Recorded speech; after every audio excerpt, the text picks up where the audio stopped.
Oke, hari ini kita belajar masuk di bab 49 ya. Perlu diketahui bahwa bab 49 ini mengenai songkego. Songkego itu adalah bentuk sopan atau kata hormat. Jadi kapan kita menggunakan songkego? Jadi songkego itu biasanya fokusnya ke kata kerja. Jadi kapan kita menggunakan songkego ini atau kata kerja bentuk kego, songkego, yaitu ketika kata kerja itu yang melakukan adalah orang-orang yang kita hormati, seperti sensei, seperti sacho, senpai dan sebagainya. Kata kerjanya itu kita ganti menggunakan songkego. Oke, gimana cara ada beberapa bentuk songkego. Yang pertama kita lihat dulu di sini. Coba dibuka yang Renshu A. Renshu A-nya yang buku Nihongo. Ya, tabel ini berisi bentuk songkego yang bentuknya sama dengan ukemi atau kata kerja bentuk pasif. Sama persis cara mengubahnya. Jadi ukemi ini tanpa mengubah arti. Biasanya kan kalau ukemi artinya di. Tapi kalau untuk songkego di sini tidak perlu diartikan di. Jadi artinya sama pada umumnya kayak biasanya. Ya, misalkan ya makan ya makan, bukan dimakan, bukan seperti itu ya. Keluar bukan dikeluar, tapi tetap keluar. Cuman bentuknya pakai ukemi. Oke. Jadi dari segi penggunaannya, coba kita lihat yang nomor 2. Coba dilihat nomor 2, misalkan Ito sensei wa saki koraremashita. Maksudnya adalah kimashita. Ya, karena ini Ito sensei, namanya sensei pasti kita hormati ya. Jadi yang melakukan kata kerja ini, yang datang ini adalah yang kita hormati, makanya dia bukan pakai kimashita, tapi pakai koraremashita. Begitu juga dengan yang contoh berikutnya. Ito sensei wa ashita yasumaremas. Besok cuti. Yasumimasu ya. Dari asal katanya yasumimasu. Tapi artinya bukan dicutikan atau bukan dicuti, tapi ya cuti. Cuma menambah rasa kesopanan saja. Oke.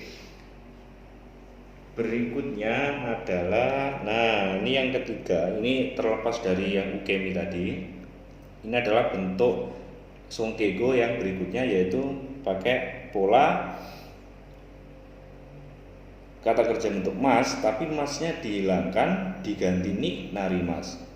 Sebelum kata kerjanya itu dikasih o, misalkan, nah ini dari kata dekakemas, dekakemas, masnya dihilangkan, diganti ni narimas, dan di belakangnya ada o nya. Oke. Shacho wa odekake ni narimashita. Shacho wa dekakemashita. Karena ini sacho yang melakukan ini, makanya ini pakai bentuk songkego. Yang bawahnya juga sacho wa okaeri ni narimashita. Seperti itu. Oke. Langsung kita menuju yang ke nomor 4. Nah, yang di nomor 4 ini juga sedikit beda. Jadi ini ada beberapa kata kerja itu yang memiliki bentuk sopan secara khusus.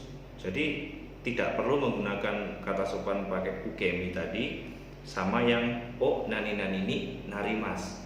Jadi karena dia sudah memiliki bentuk sopan tersendiri, makanya untuk penggunaan ini, kata kerja ini, yaitu menggunakan bentuk sopan yang khusus itu tadi. Jadi ini harus dihafalkan. Ini tidak ada polanya soalnya, harus dihafalkan. Misalkan ini irashaimasu. Irashaimasu ini adalah bentuk sopan dari ikimas, kimas sama imas. Jadi bukan, kalau ikimas bukan o ikini narimas, bukan, tapi pakai irashaimasu. Misalkan ayako sensei wa jimusho ni imas. Bentuk sopannya adalah ayako sensei wa jimusho ni irashaimasu. Karena ayako sensei, makanya kita pakai irashaimasu. Kalau teman kamu atau orang yang sudah akrab itu bukan pakai irashaimasu, tapi pakai imas. Oke. Begitu juga dengan ikimas sama kimas. Kemudian meshi agarimas, dia mewakili tabemas sama nomimas. Oke, jadi bukan, kalau tabemas bentuk sopannya bukan o tabe ni narimas, tapi meshi agarimas. Ayako sensei wa gohan wo meshi agarimas. Begitu ya, nomimas juga sama. Oke. beralih ke sini. Nah, ini ada beberapa kata kerja spesial lagi yang lain yang memiliki bentuk songkego yang khusus. Nah, misalkan imas, oshaimas, shiteimas yang tahu atau kenal itu gozonji desu. Mimas, gorang narimas, shimas, nasaimas, kuremas, uda saimas, moraimas itu itadakimasu. Oke, seperti itu. Jadi kalau sudah ada bentuk spesialnya begini, tidak perlu pakai pola yang nari ini narimas atau yang rarimas tadi. Oke ya, paham ya. Oke, langsung ke nomor 5 ini dibaca sendiri ya. Ini ya pola untuk pembentukan kalimat yang sama pada umumnya, sama seperti umumnya, cuman kata kerjanya saja dirubah ke bentuk songkego. Kemudian langsung yang nomor 6 ya, gimana kalau perintah atau kudasai. Kalau pada umumnya kan kita pakai bentuk T ya, T kudasai. Tapi kalau untuk bentuk sopan itu sama kayak nomor 3 tadi, ada O-nya ya, dari bentuk mas. Sebelumnya ada O-nya, masnya bukan narimas tapi kudasai. Jadi misal kake mas jadi O kake kudasai. Seperti itu. Hairi mas jadi O hairi kudasai. Kemudian yang khusus untuk yang golongan ketiga itu bukan O tapi go. Misal cui simas dan raku simas, go cui go dan raku. Simas dia ada kata sopannya sendiri yaitu nasaimas. Jadi bisa go cui nasaimas, go cui simas, go cui nasaimas, goren raku nasaimas. Seperti itu. Oke. Silakan diulang-ulang lagi videonya biar lebih paham. Nanti kita setelah ini bisa diskusi di WA group. Oke.